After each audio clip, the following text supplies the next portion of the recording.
Hola, buenos días, profe. Soy Sebastián Figueroa Valle del grupo 313. Le seguiré leyendo donde me quedé de la lectura del Cantar de Mio Cid.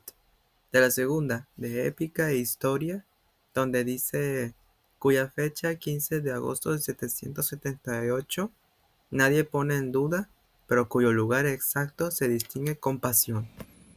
En la vida de Guillermo de Orange, muerto en 803, en la vida del Cid histórico, etc. Pero a los críticos de teatro no les preocupa en absoluto la fidelidad con que Shakespeare hace uso de la historia, y cuando Racine compone Berenice, partiendo de una mera insinuación de Suetonio, aplauden con razón su genio creador. Más aún, el prejuicio historicista conduce a una serie de argumentos especiosos sobre textos perdidos y textos primitivos que es mejor evitar, y a un alarmante malabarismo filológico con nombres de personas y lugares. Este prejuicio historicista nos acompaña desde los románticos. Méndez Pidal desarrolló el historicismo de Gastón Paris, impulsado por el hecho de que se disponía de la historia del Cid a fines del siglo XI de una manera que no era posible para la historia de Roldán en el siglo XI. Y también por el aire verista tan convincente que pasé el poema de Mio Cid para Pidal. La historicidad de la épica, tanto francesa como española, era un dogma fundamental. Como afirmó en su estudio sobre la CR 1959, el canto épico era la creación relativamente espontánea de los juglares, quienes no siempre se sentían estimulados por un suceso espectacular, sino por la evidencia contemporánea del destino histórico de un pueblo. El cantar de gesta nace desde luego relatando gestas o hechos notables de actualidad. No le dan origen siempre, aunque alguna vez se lo dé, el entusiasmo, la pasión que suscitan los raros grandes sucesos de un pueblo, según Gastón Paris, sino la ordinaria y permanente necesidad sentida por un pueblo que respira un ambiente heroico, necesidad de conocer todos los acaecimientos importantes de su vida presente y deseo de recordar sobre los hechos del pasado que son fundamento de, de la vida colectiva. La razón permanente del interés épico es, pues, la apetencia historial de un pueblo que se siente empeñado en una empresa secular. El subrayo es de MP. Ministerio Público. La epopeya no es mero poema del asunto histórico, sino un poema que cumple la elevada misión político-cultural de la historia. La chanson de Roldán y el neotradicionalismo Madrid, 1959, página 429. En otras obras de Pidal se atribuye a la poesía épica la fundación de historia cantada, e incluso se la denomina noticierismo. Daba también a entender que el juglar sentía que incluso se le confiaba cierta obligación histórica como parte de su arte, les debía a la sociedad y a sus sucesores la preservación del recuerdo histórico. De aquí los esfuerzos de Pidal y de otros por valorar los textos no tanto por su calidad literaria, sino por su fidelidad a la verdad histórica. La versión más temprana debe ser la más valiosa, porque es más verídica. De aquí también los intentos de reconstruir hipotéticas versiones primitivas y relacionarlas lo más posible con los hechos de la historia. Es así como ven la poesía épica los tradicionalistas, que suponen una serie interrumpida de poemas orales en su mayor parte, que empieza con el suceso prehistórico y continúa hasta el momento en que se componen las versiones escritas que han sobrevivido. Por esto vio Vidal incrustada en el poema de Mio Cid una versión más temprana, más verista e histórica, de cuya supuesta existencia desde alrededor de 1105 se sirvió a su vez para demostrar la validez de la postura tradicionalista. Antes había afirmado que, puesto que tantos detalles del poema de Mio Cid aparecían como verdaderamente históricos, era peligroso declarar que la acción central del poema, el casamiento de las hijas del Cid, su afrenta y posterior juicio de los maridos, en la corte y en los duelos, no constituía más que una inspirada invención. Esto demuestra hasta dónde puede llegar el método historicista y las consecuencias que puede tener para nuestro estudio de los textos. En lugar de esta teoría de la historicidad, propongo 3 consideraciones. La primera es que aún la épica tiene sus raíces en un terreno abandonado, vagamente histórico. No era incumbencia del poeta la exacta preservación de la historia, mucho menos una obligación suya, y nunca se la consideró como tal. En todo momento ha existido una gran dosis de liebre inventada, se han creado nuevos sucesos y personajes, se han asociado personas y sucesos que nunca estuvieron asociados de hecho, se han cometido abundantes anacronismos, se han actualizado situaciones, se han introducido temas y episodios favoritos en contextos históricamente dispares, etc. El proceso de novelización o afabulación ocurre en todo momento. El sustituir con una invención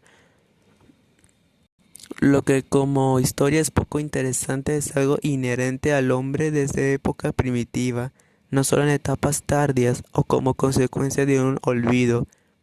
No sabemos, por ejemplo, en qué momento quedaron indebidamente relacionados sucesos acaecidos entre los años 437 y 453, independientemente entre sí, para dar a la historia de Atila una dimisión de drama, de amor y venganza.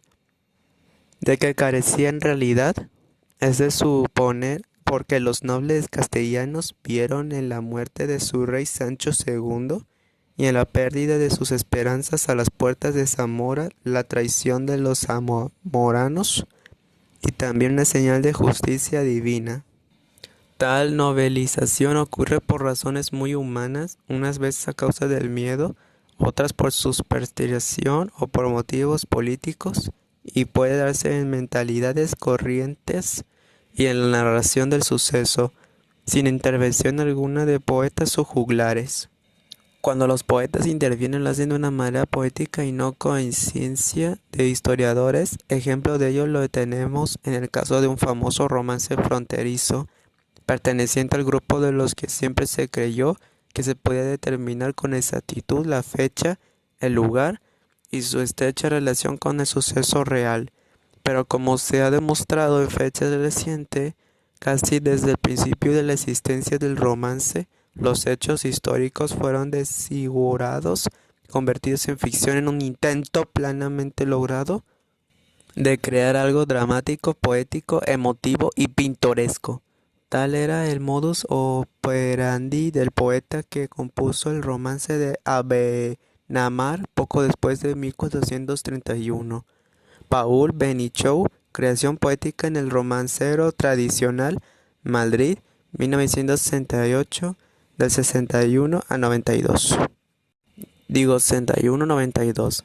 Este era también el neutral proceder de los cantores serbios que, como han podido comprobar, A.B. Lord, que es Albert Bartels Lord, The Singer of Tales, Cambridge, Massachusetts, 1960, y otros oralistas narraban pintoresca y poéticamente los sucesos ocurridos al principio de la Guerra de los Balcanes, 1914, y ello a los muy pocos años.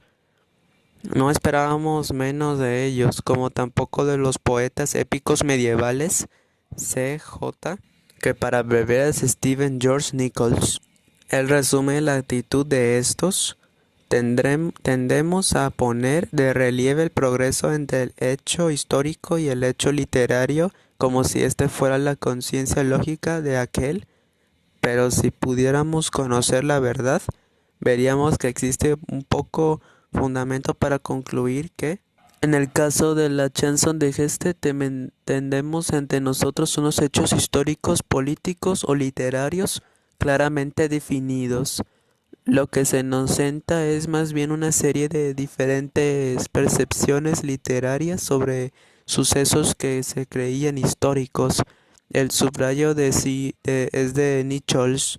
Impresiones creadas en diferentes momentos con posterioridad al hecho de que se describe. La Edad Media no diferenció el pasado de acuerdo con un criterio rígidamente cronológico como lo hacemos nosotros.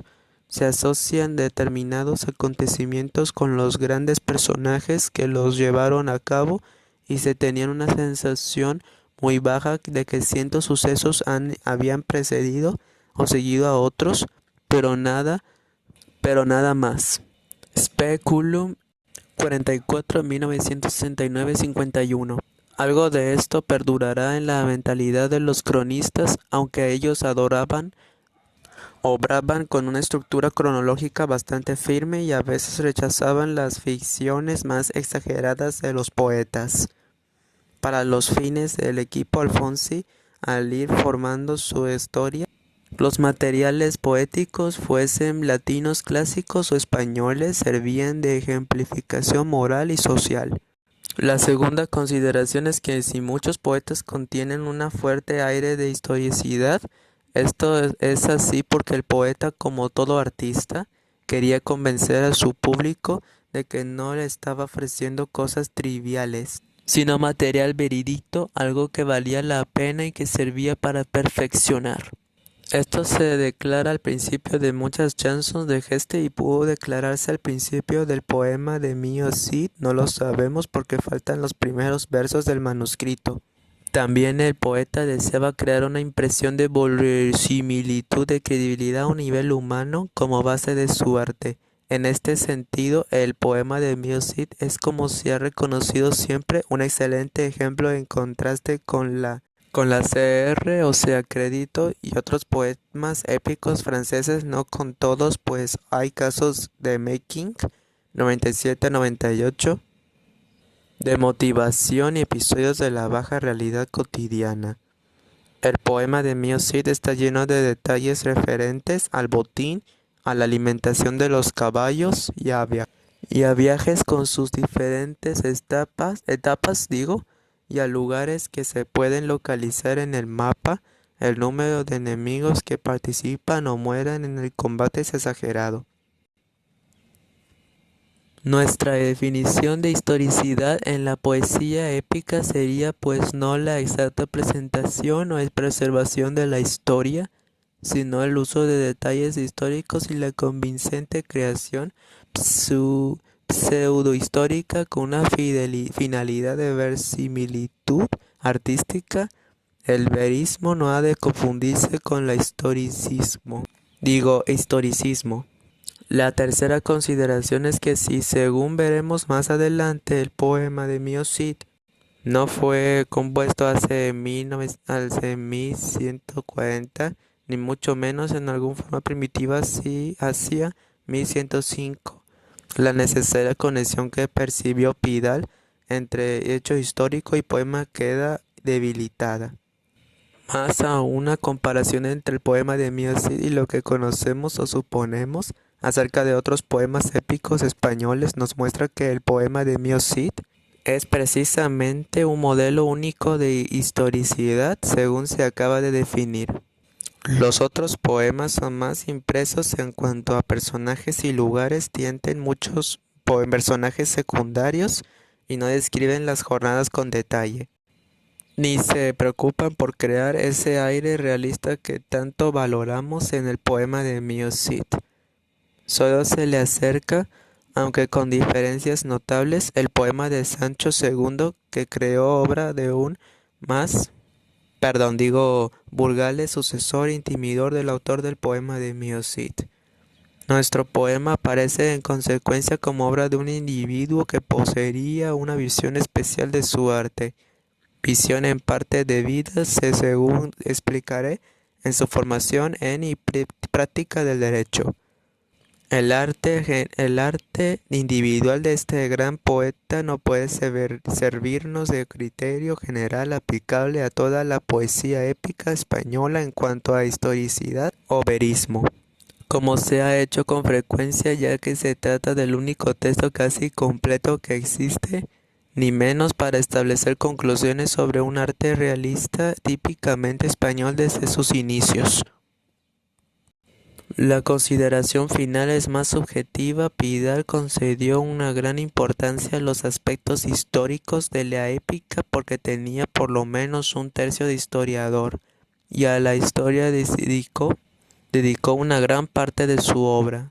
Otros con diferentes intereses y temperamento no tienen por qué compartir su inclinación.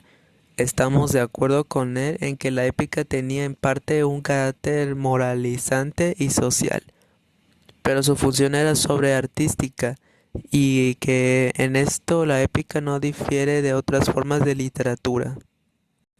El poema de Mio Cid narra una buena historia en un tono elevado con una admirable técnica.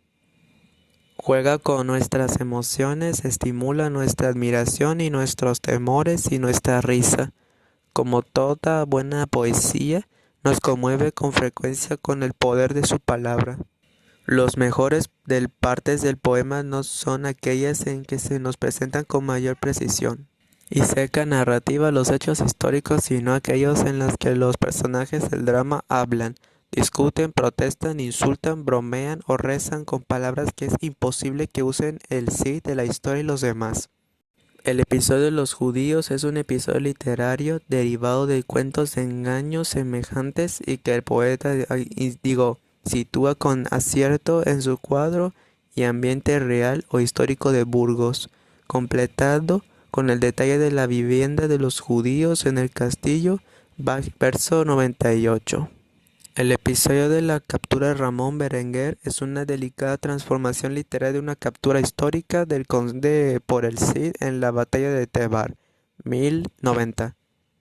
Ulterior transformación de un hecho presentado literalmente ya en la historia de Roderici. La prisión y humillación de este personaje de categoría casi regia acrecienta el poder del Cid y señala el momento culminante del primer cantar. El Cid, con calma e ironía, se pone de manifiesto la inútil jactancia del conde y hace un buen chiste. Los duros castellanos hacen resaltar el exagerado refinamiento de los catalanes, versión 149, a los que se presenta como gente poco apta para la guerra, versión 993.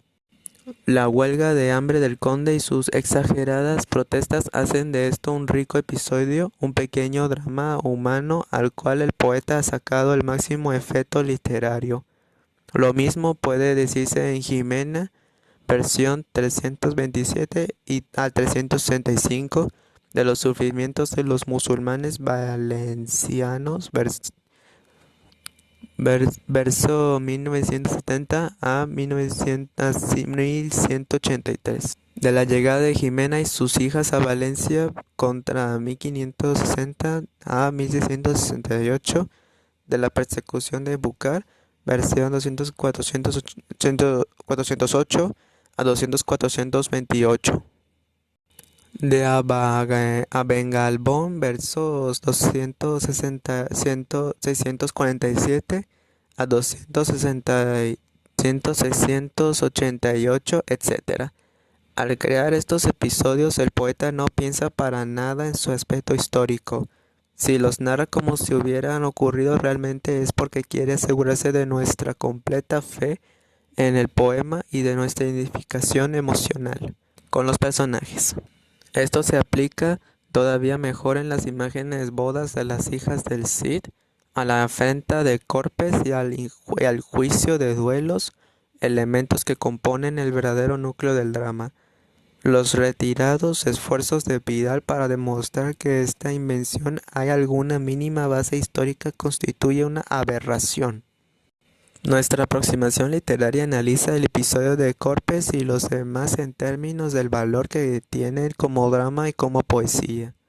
Ningún versificador con mentalidad histórica habría creado detalles como los referentes a las fieras versión 2699, las expansiones amorosas versión 2703 y el corredor de la sangre por las sedas versión 2739.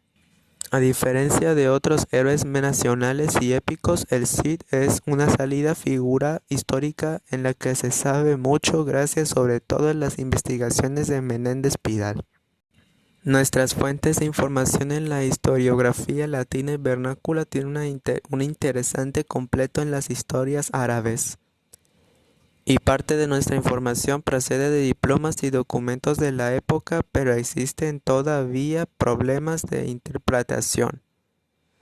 La historia Rodericidi es bastante digna de crédito, aunque hay más elementos legendarios de los que se ha dicho, se inclina, desde luego, del lado del héroe, y las historias árabes se inclinan al revés. Pero no tenemos por seguir a los orientalistas del siglo pasado, Conde 1820 y Dosi 1849, etc., ni ver al Cid a través de sus ojos. Los hallazgos y enseñanzas de Vidal son en general aceptables en cuanto al detalle, pero deben ser mejorados con precaución cuando, en una perspectiva más amplia, trata de edificar su mito histórico sobre el Cid y sus cualidades presuntamente castellanas, así como sobre los caracteres y la acción de Castilla dentro de España. Es un mito noble, pero se le sirve de historia de ningún modo impropiamente como parte de un razonamiento moderno sobre sociedad y política. También tenemos que manejar con cuidado las secciones de los libros de la historia que utiliza el poema de Mio Cid como si se tratase de una fuente histórica completamente válida. El Cid nació hacia 1040 de una familia de infanzones, categoría más baja de la nobleza. La familia tenía su casa solariega en la aldea de Vivar, a pocos kilómetros al norte de Burgos, y estaba relacionada desde hacía tiempo con esta ciudad. A lo largo de los siglos se intentó vincular la genealogía del Cid con Latín Calvo, uno de los dos míticos jueces de Castilla. A principios del siglo X, todavía joven, se le envió al Cid a la corte para ser educado junto al príncipe Sancho, heredero del rey de Castilla y León, Fernando I. Su primera acción militar tuvo lugar probablemente en la batalla de Graus, mayo de 1063, en la que Sancho y sus castellanos, ayudados por los moros, vencieron a los aragoneses. Cuando la muerte de Fernando I, que antes había dividido su reino, fue proclamado Sancho rey de Castilla, 1065 hizo a Rodrigo Díaz su alférez o general. Como tal, tuvo el Cid un importante papel exagerado. Después era la poesía, el Carmen y Sancho II, al lado de Sancho en las guerras que éste llevó a cabo entre 1067 y 1072, contra sus hermanos Alfonso de León y García de Galicia y su hermana Urraca, señora de Zamora. Este mismo cargo le impulsó el deber de presentar a los castellanos en un combate judicial contra un noble aragonés, que hacía de decidir la propiedad de unos castillos en la frontera con Navarra. Muerto Sancho a las puertas de Zamora y coronado Alfonso como rey de Castilla y de León, después en la ficción poética y en las crónicas de haberle tomado el Cid de Burgos la famosa jura de Santa Gadea. El Cid, que es tan relevante papel había tenido en una causa perdida, quedó eclipsado naturalmente en la corte. Por consiguiente, permaneció infanzón el resto de su vida, con sede familiar en Vivar y con numerosas pero no excesivas posiciones en diferentes partes de Castilla. No tuvo nunca un puesto en la corte y durante varios años ni siquiera disfrutó de sus propiedades familiares al ser desposeído de ellas durante su destierro. En la corte mandaba la familia Banigómez o Ausúrez, cuyos miembros condes de Carrión habían apoyado a Doña Urraca y ayudado en gran manera a Alfonso antes y después de 1772, acompañado a este, según las crónicas, durante los 9 meses de su destierro en la ciudad mora de Toledo. Pero era evidente que estaba en el interés del rey reconciliarse con una figura tan importante como el Cid. Aquel le honró en una gran manera concertándole un matrimonio político con su prima la leonesa. Jimena, nieta de Alfonso V de León, se conserva en el archivo en la Catedral de Burgos, donde es de suponer que se celebraron las bodas, la carta de armas, el documento por el cual el marido asignaba a la esposa a la mitad de sus bienes. Entre los testigos que garantizaban la dote de 19 de junio de 1074 figuraban Pedro Ansúrez y García Ordóñez, a quien se había conferido el cargo de alférez y que sería después uno de los enemigos del héroe. En el mes de julio de 1075, el rey confirmó Fidele Mero Roderici di Casi la posesión de todas las tierras de Vivar, donde es suponer que viviría tranquilamente durante estos años.